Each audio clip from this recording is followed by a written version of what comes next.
Colectivos. Una de las mejores cosas que tenía el barrio de mi niñez era que, por la esquina de mi casa, y todo a lo largo de Blanco Encalada, pasaba el colectivo. En esos tiempos de autos escasos y cuadras silenciosas, que por esa calle angosta y mansa apareciesen cada 15 o 20 minutos esas moles rugientes y veloces, a nosotros nos parecía una aventura y un privilegio. La línea era, sigue siendo, la 238. Lo decíamos cortado, como si fuera un número de teléfono que uno separa según su gusto. Todo el mundo la llamaba 238.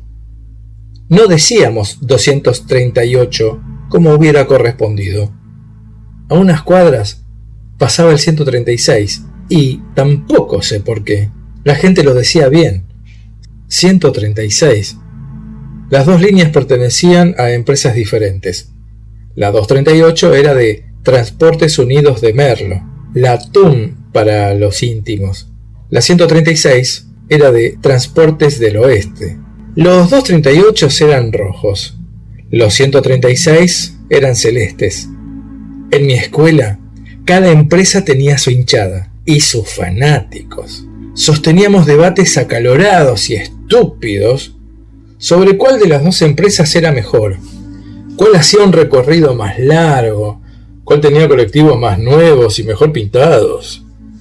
En mi barrio, por supuesto, todos éramos hinchas del 238 y reconocíamos cada interno del... Bueno, el interno es el número chiquito que tienen al lado de la puerta y en la parte de atrás y que lo identifica dentro de la empresa a 2 o 3 cuadras de distancia. Así lo reconocíamos. Verdaderos peritos en la materia. Festejábamos la compra de un colectivo nuevo como si fuera un éxito personal o de toda la barra. Y en la escuela nos llenábamos la boca como si la enorme flota nos perteneciera. En realidad eso de enorme flota nos quedaba un poco grande. Lo cierto es que la TUM era mucho más chica que la Transportes del Oeste. Hacía un recorrido minúsculo comparado con el de la 136 y sus coches lucían en general una cierta tendencia al destartalamiento. Pero el amor es el amor y no conoce de razones. De manera que estábamos siempre dispuestos a defender el 238. Con verdades, con mentiras, o a puño limpio, si hacía falta. Yo tenía un motivo personal para querer al 238 que no compartía con mis demás amigos, salvo con Esteban. Sus colectivos eran rojos. Completamente rojos, parecidísimos a la camiseta de Independiente. Los veíamos aparecer cuando doblaban desde Victorino de la Plaza, justo pegándole la vuelta al campito de Sergio. Giraban en segunda y enseguida metían tercera, con una aceleración que nos parecía pavorosa, y mientras proferían sonidos de exterminio. Llegando a la esquina de Guido Hispano, donde una de las 4 casas era precisamente mi casa, soltaban la cuarta velocidad y aceleraban todavía un poco más. Cruzaban esa esquina como si lo único que pudieran tener por delante fuera el porvenir. Eso sí, tocaban un largo bocinazo a 10 metros de Guido Hispano, como buques a punto de adentrarse en la niebla espesa de mares inhóspitos. Como única precaución, por si algún incauto tenía la mala idea de venir hacia la esquina por esa otra calle, porque allí se ponía en juego la otra mitad de la historia. Desconozco el motivo, pero en el Castelar de los años 70, los automovilistas tenían una peligrosa tendencia a considerarse solos en el mundo, o solos en la calle, por lo menos, y afrontaban las esquinas con una confianza ciega en la benevolencia del destino.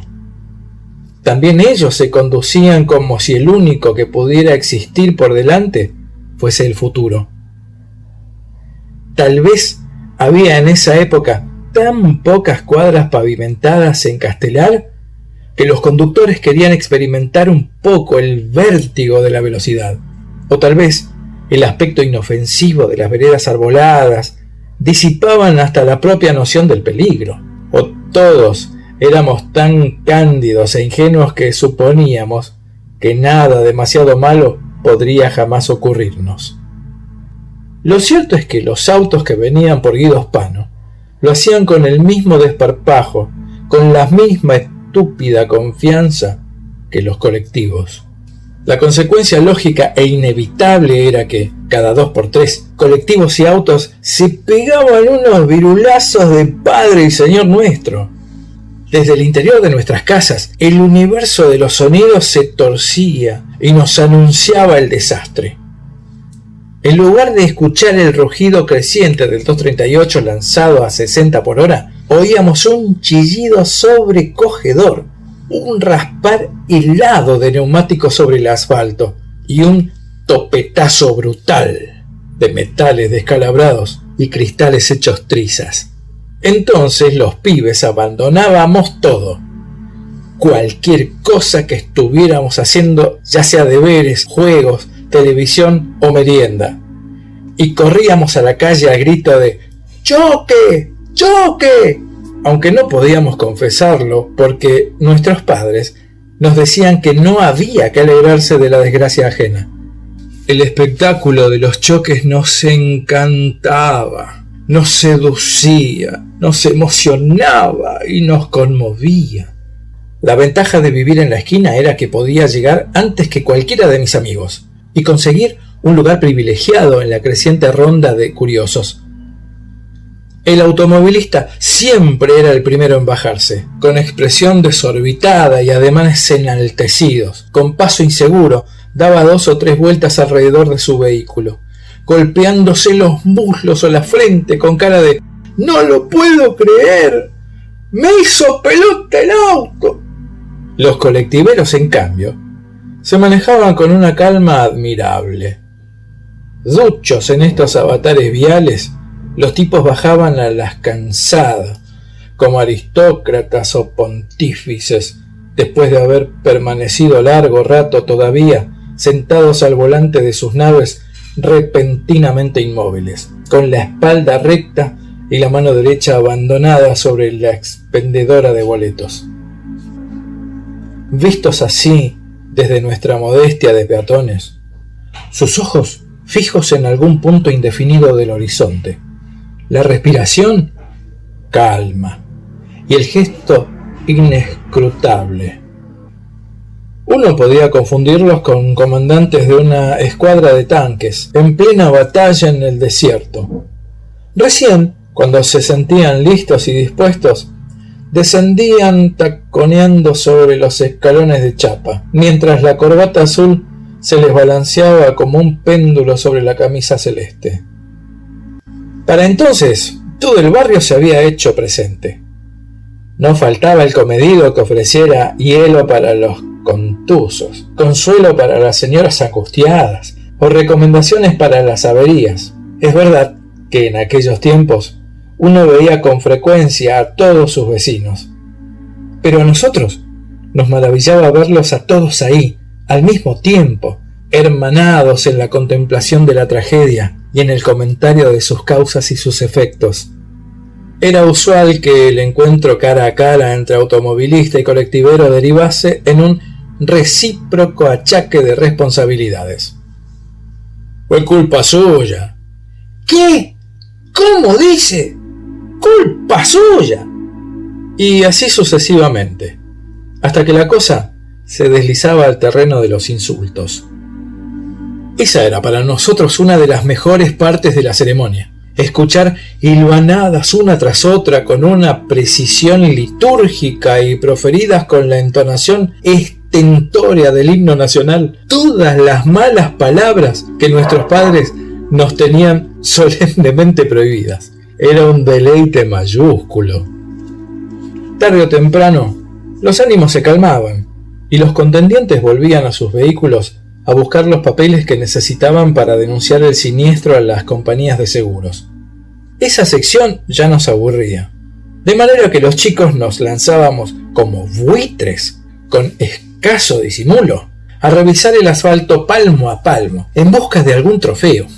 Los vidrios, en general, no, porque en nuestras casas nos los tenían prohibidos, pero en una de esas podíamos hallar un farolito lateral, un trozo de pintura saltada, o el tesoro de todos los tesoros, una de esas insignias metálicas, ahora son de plástico, con la marca y el modelo del auto, que casi todos tenían en los guardabarros delanteros o sobre el paragolpe de atrás.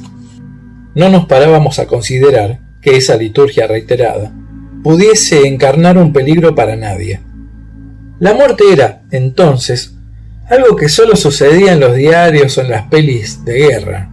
Y si el choque se producía un sábado, no digo un domingo porque creo que los domingos había tan poco movimiento callejero que la probabilidad de que se cruzaran dos en mi esquina era directamente nula.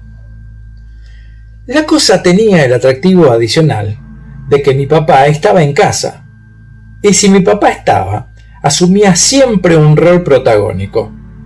Odiaba a los colectivos con un fervor, con una enjundia, con una entrega, dignos de un fanático o un apóstol. Los acusaba de destrozar el pavimento, de meter un batifondo insufrible, de correr a velocidades imprudentes. Más de una vez intentó juntar firmas de los vecinos para reclamar en la intendencia que cambiaran el recorrido, que disminuyeran la frecuencia o que les prendieran fuego a esas máquinas del demonio. Y como las autoridades jamás le llevaron el apunte, cuando los choques le ponían a tiro, cara a cara a un colectivero, no perdía la oportunidad de hacerlo objeto de su ira y su venganza. Y salía de mi casa más rápido que yo mismo, dispuesto a hacerles pagar a esos imprudentes cada uno de sus atropellos. Me generaba una admiración lindante con el miedo ver a mi papá con el dedo índice en alto, arengando a las masas de peatones y automovilistas contra esa plaga homicida que, a su santo criterio, constituían los colectiveros. Yo no lo vi, pero me contaron que una vez fue a las manos con un colectivero que lucía un pucho en la comisura de la boca y que resultó demasiado sensible a sus críticas. Todavía hoy lamento habérmelo perdido. Parece que mi padre lo trató iracundo, de delincuente. Eran otros tiempos en los que había tanta gente honrada que decirle a otra persona que era un delincuente constituía de verdad un insulto. No sé quién ganó la dichosa pelea, pero como es un recuerdo hecho a la medida de mis deseos, y por lo tanto un poco más mentiroso que los otros, me tomo la libertad de construirlo como quiero.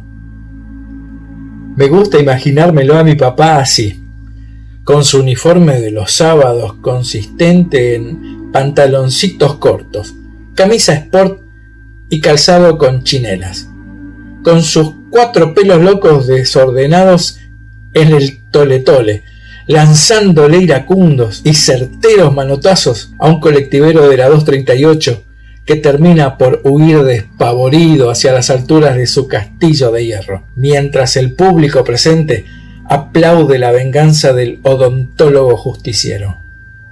Podrá decírseme que el recuerdo no es precisamente la verdad, y es cierto, pero, a fin de cuentas, ¿existe alguna utilidad mejor para nuestros recuerdos que embellecer las acciones de aquellos a quienes hemos amado?